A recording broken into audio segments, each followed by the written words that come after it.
and utilising instalment contracts to monetise that. So I'm really very interested in today. So we've got Doug and Mesud. Doug's been in personal development for about 40 years, property for about 30 years, Doug? Yes.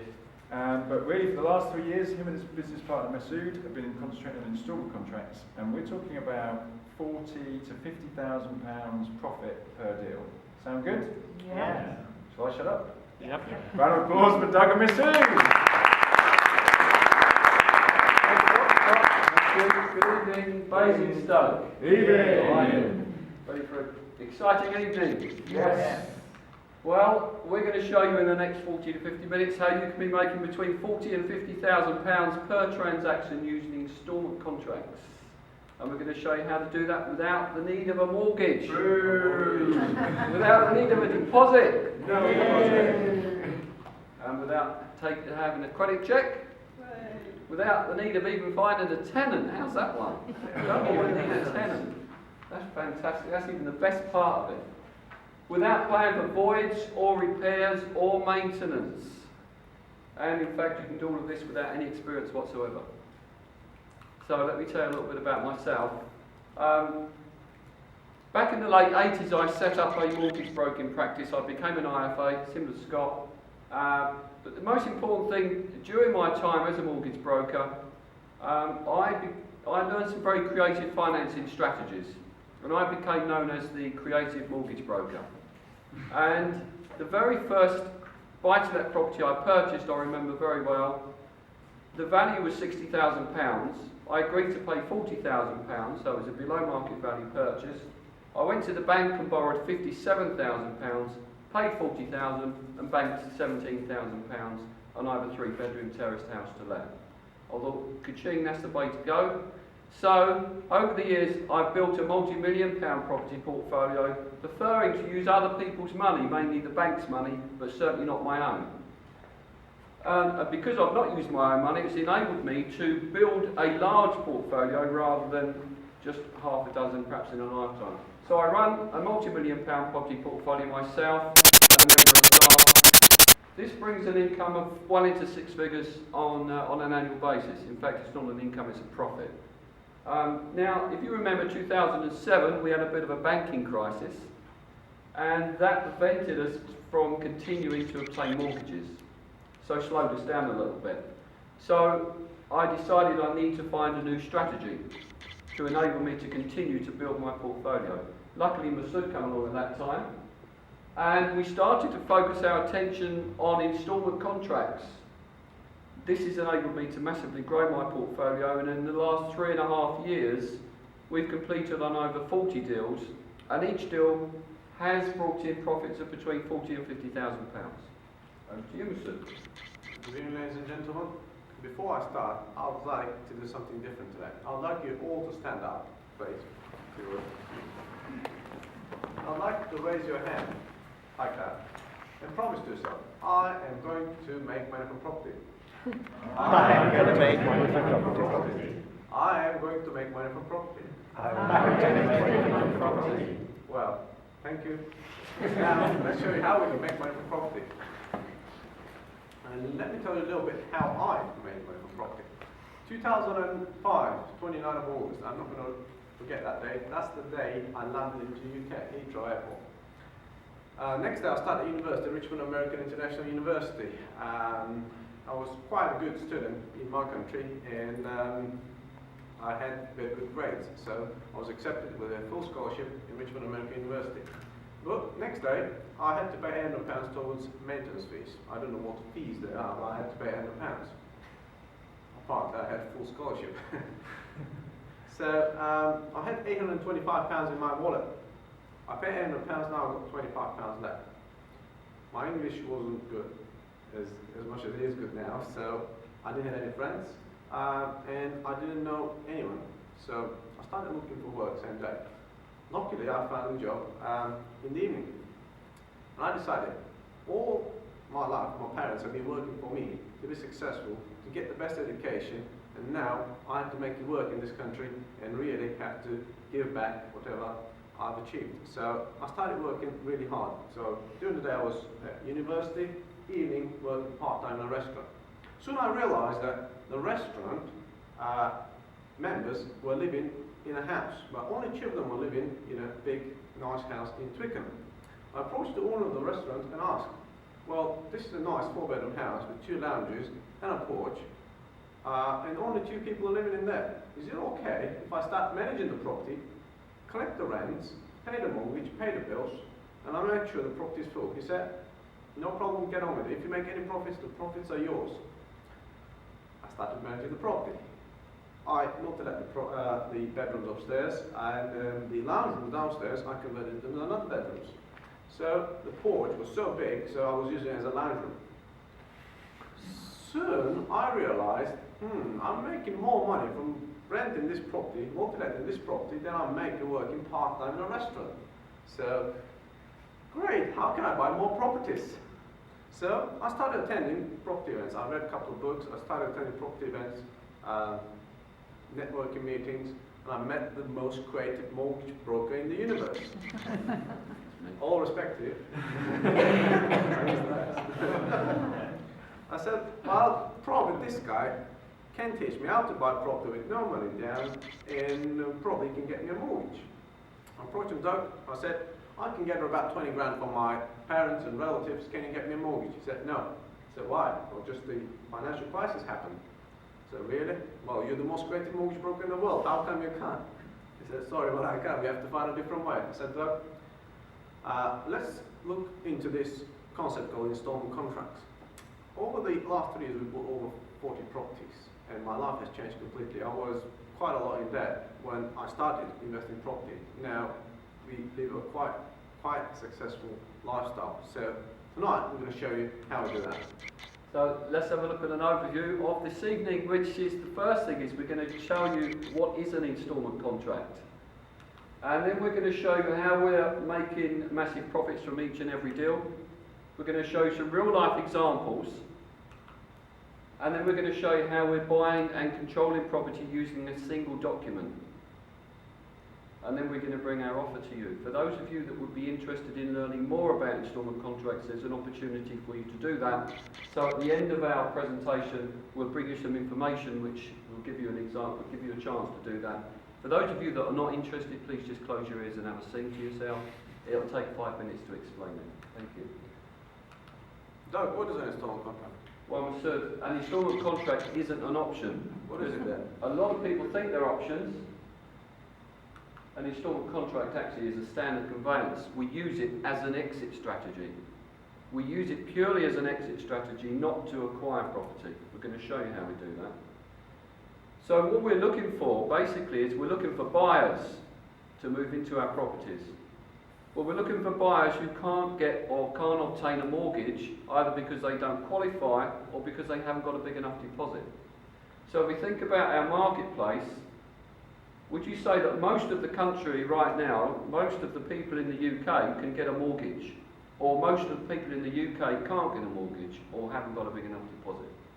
Can't. So I think most of the UK can't get a mortgage. So most people are forced to rent a property, which is good for us landlords, but it's not good for them because they want to get on the property ladder, but they can't. So estate agents are serving a very small market, and the bigger part of the market is left over. So they're our target market. So because of that, it presents massive opportunities. It also presents more profitable opportunities. In fact, it's the most profitable strategy available in today's market. One of the reasons why it's most profitable is because when we sell an opportunity to an incoming buyer who's usually forced to rent, they are prepared to pay more for the property. They're prepared to pay up between 7 and 25% more than the market value, because we're presenting a unique opportunity to move into our property without the need of a mortgage. It's a unique money-making strategy because it presents day one profits. So when somebody moves into the property, they exchange contracts with the seller, move into the property, and they pay a deposit, albeit a smaller deposit than usual, but that presents a day one profit. And then they make a monthly cash flow or monthly payment to us called an instalment payment, and that in turn is in comparison with a multi-let, a HMO or any other type of strategy, the cash flow that we receive on a monthly basis is far greater. The reason for that is because we haven't got any costs or tenant headaches, as we call them. If we haven't got to provide the cost of providing furniture, repairs, maintenance, renewals, paying agents' fees, etc., then we make more profit because we have less expenses. So let's move on. Let's show you how we're making massive profits in each and every deal.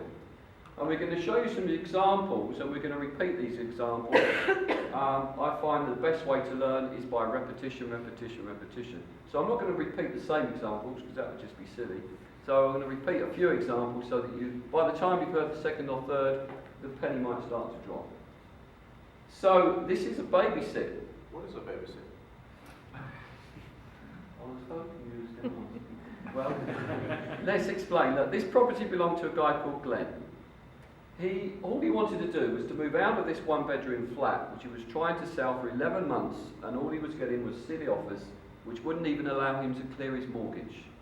He was paying the ground rent and service charge. All he wanted to do was move out of that property, get rid of the expense, move in with his girlfriend's parents, save to buy a property with his girlfriend, get married and have a nice family. This is what prevented him from getting on with his life. So we agreed with him, said, Glenn, how would it make you feel if we was to babysit your property for you? We'll also babysit your mortgage payments for you. Not going to take over the mortgage, we're just going to babysit the payments, allow you to move away and get on with your life, never make another payment on this property ever again, and we're clear off the mortgage. Well, he couldn't wait to sign the document, so he signed a single document, gave us the keys, and he walked away. So now we have control over this property using our single document, and so we decided to put it on the market, and within 1.5 hours it was on the market. So what does this say? Well, buy my one-bedroom flat, no mortgage required, £5,000 moves you in, 597 per calendar month. The flat is yours. Call Vicky. Vicky. So we got a lot of interest from the local press, from the local radio, from the local council, but the thing is that we found a buyer for this property very, very quickly. Because we're advertising to buy a property for £5,000, no mortgage required. So we decided to sell it on an instalment contract, and Mesud is going to give us some numbers. Right. We attracted a lot of attention. Well, we've become very famous in the area. We've been invited to a radio interview with Kent Radio, Kent Messenger, the newspaper, and we've been invited by the local council for an interview. So, being on Station Road, do you think this property will attract some attention? Yes, lots of people go to the station every morning. They come back from work. So, one of the ladies that was going to work, she noticed the signs, and she gave us a call and said, well, actually I'm going through a divorce at the moment, and I'd like to move into a small place. I'm getting rid of my husband, and my family home is for sale. Unfortunately, my credit score is not that good, but I've got quite a bit of savings I can put towards the purchase of this property. Well, this property, maximum I'm telling you, is worth 75, maybe £80,000 if you're lucky. Well, Glenn had £82,000 mortgage on this property. So if he had to sell this property, he had to find quite a bit of money, which he didn't have. So we love the fact that we can just take over the debt, make monthly payments, and cash him out sometime in the future, pay off the mortgage, his name is off the deeds. You love that. Okay. We signed a joint venture agreement, not Glenn in, now we have to sell an instalment contract. Tina, the buyer, she came in. We only asked for £5,000, but she had 19. She said, well, can I put a larger deposit just to keep my monthly payments down? I said, of course, Tina, we can do that. So she put £19,000 down. Do you think we rejected that amount? Well, we accepted the amount, but that reduced our cash flow to only £40 per calendar month. But we didn't care. We also put a clause in the contract. If Tina was going to cash out within 7 years, pay us off early, we would charge a £6,000 penalty. Same as the banks would charge you if you took a mortgage product and in 3 years' time you decided, well, I don't want this property anymore. Well, the bank would charge you 2, 3, 4, 5%. We did the same.